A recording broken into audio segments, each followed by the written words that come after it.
Championship, it's ours. Love it, it's beautiful. Mwah, 2G, baby, you love it. We out. Argentina, champions of the world! Again, at last! And here comes Mike Tyson now, and as usual, he is all business, draped in the 3 belts that he now owns. As he comes into the ring, when people criticize his height, that he's too small, and he says Frazier believed he was big enough to get the job done. You gotta play with your heart, with every ounce of fiber in your body. There's no room for second place. There's only one place, and that's first place. All that stuff is the mindset of a champion. Thinking before acting. You have purpose for every action. Therefore, every action has a result. You have to feed all of these things. You have to feed the love, you have to feed the competition, you have to feed the discipline, and that, to me, is the only way to stay balanced. It's a great feeling to know that you set a goal for yourself, and you were able to reach that goal and to knock it down. You have to want it. You have to want to be better. And it starts off with you have to have pride in yourself. Accept the challenge. Our whole purpose in life is to challenge ourselves and challenge the belief that we were told who we were, what we were, which is not necessarily true. There's no purpose in your life. You know, people need to have purpose to get up. They need purpose to perform. Because you believe in the purpose, you find value in it. I just wanted it so bad. I wanted it so bad. Young men really need to hear this more, I think, is that you should be a monster. You know, because everyone says, well, you should be harmless, virtuous. You shouldn't do anyone any harm. You should sheath your competitive instinct. You shouldn't try to win. You know, you don't want to be too aggressive. You don't want to be too assertive. You want to take a back seat and all of that. It's like, no. Wrong. You should be a monster, an absolute monster, and then you should learn how to control it. The hunger, the motivation, and the desire to be the best possible basketball player that I could be. We need these things to perform. But we don't take a second to realize the purpose is always there. The purpose never leaves us, because the very purpose is you. You are always the purpose. And the decisions we make on the moment-to-moment basis, champions are never woken up born into success. They're created, they're mature, they're struggled, then weathered through that effort of hard work and dedication and sacrifice to achieve that championship status. It's these moments, these decisions we make on a daily basis. Do we get up early and go for a run? Do we hit the snooze button? Do we go that extra rep in the gym and our body's dying? Do we push past that? All these little things are the inches that add up to be the measure of difference between first place and forever forgotten. I see too many kids get so discouraged because they're expecting to make this quantum leap, and when that quantum leap doesn't come, it feels like it'll never come, right? But that's not how it works. It's step by step. One foot in front of the other, day by day, get better every single day. And then when you look back, then you look down and you realize the mountain that you just scaled, right? But you can't jump from the bottom of Everest and get to the top of Everest like that. It doesn't happen. Superman is only in comics. Let's say that there's someone listening who resonates with what you're talking about. You know, they've been through trauma, they've been through hard times, but they keep breaking promises to themselves, and they're struggling to get off the couch, and they're having a pity party.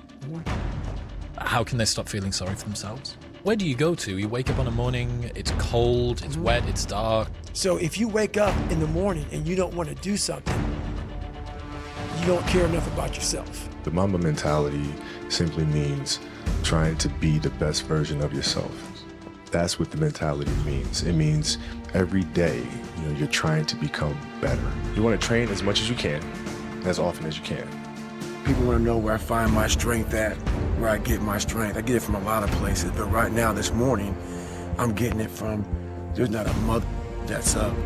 There's not a car, there's not a person.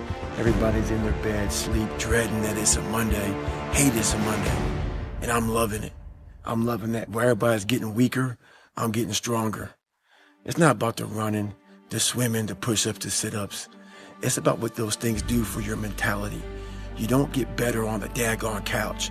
You get better by coming out here and getting the after it every daggone day. And as the years go on, the separation that you have with your competitors and your peers just grows larger and larger and larger and larger and larger. And by year 5 or 6, doesn't matter what kind of work they do in the summer, they're never going to catch up. You guys never really made it easy on yourselves in terms, but is that what goes along with trying to win the first one? Well, that's what defines a champion. I'd much rather have this game be the way it was, us having to come back and fight from a deficit, as opposed to us blowing it out, because then we have to test our championship skills and our determination. Champions aren't found on the podium with their hand up. No, champions are found in lab studies, the thousands of hours of hard work when no one's watching. That's what makes the will unstoppable, when you're in here and no one else is. Mike Tyson surely looks like he's saying, let's get it on. He was telling us the other day that there's an expression on the streets where he was raised that say, you gotta bring it to get it. And that's exactly his philosophy. It means that you can't win at the tables with your hands in your pockets. And you can't win in here unless you take some shots, take some risks. To be a winner, you want to be disciplined, you want to know what you're doing, and then you want to be on the edge where your skills are being developed. And if you're going to be on the edge where your skills are going to be developed, you're at a place where losing is always a possibility, because otherwise you're not pushing yourself beyond your current capacity. The definition of a winner is someone who never let losing stop them. He said, I failed over and over and over and over again. I failed. And that's why I succeeded. I always think that there's two types of players who love to win and players who hate to lose. Which one are you? I'm neither. I played to learn something, right? Because I think if you play with a fear of failure, or you play with the will to win, or that supersedes your fear of failure, I think it's a weakness either way. A lot of people in general are afraid of failure. How did you become one of those people who doesn't seem to be afraid of failing? It doesn't exist. It's a figment of your imagination. Try to use those as a source of strength. At first, I think it's getting over the stigma of it being something that is embarrassing or a sign of weakness. It is not a sign of weakness. I think that's step one. When he loses to a better fighter, that's not a big tragedy. The big tragedy in fighting is when a person loses to himself. I can't win them all. I'm human. I'm just like y'all, man. I'm just like you. You might be a little better than me, but you human. You just like me, right? You just like me. You ain't no different.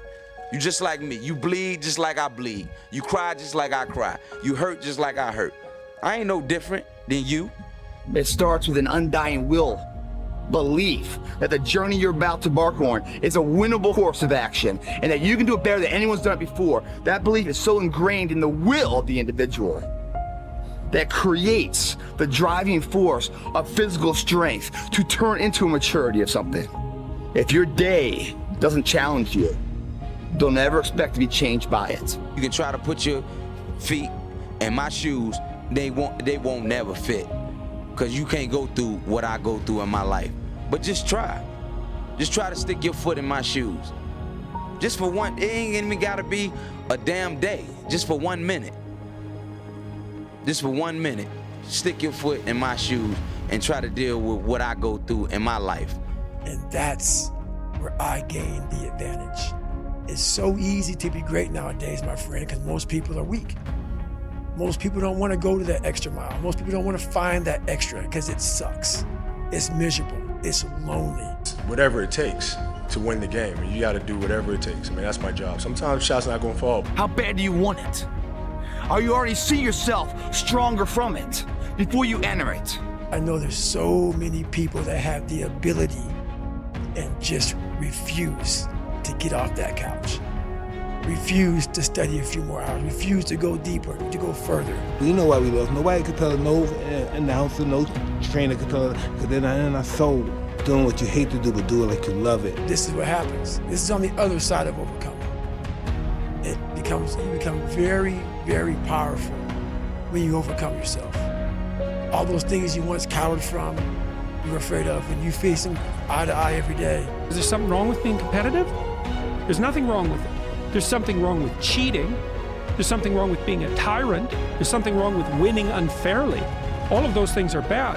But you don't want people to win? What's the difference between trying to win and striving? Make up your own mission statement. What do you want to be in life? Going to work every single day when no one's watching. Paying your dues every single day, because there's only so much time in the day. and we can't let it pass by. You have the chance to change your life, your family's life. You could be something very special. Don't you want to be champion? You could be champion of the world. And I didn't pay no attention to it. He said, really? You could be champion of the world. You could devastate the world. No man could take what you do. You just got to believe it.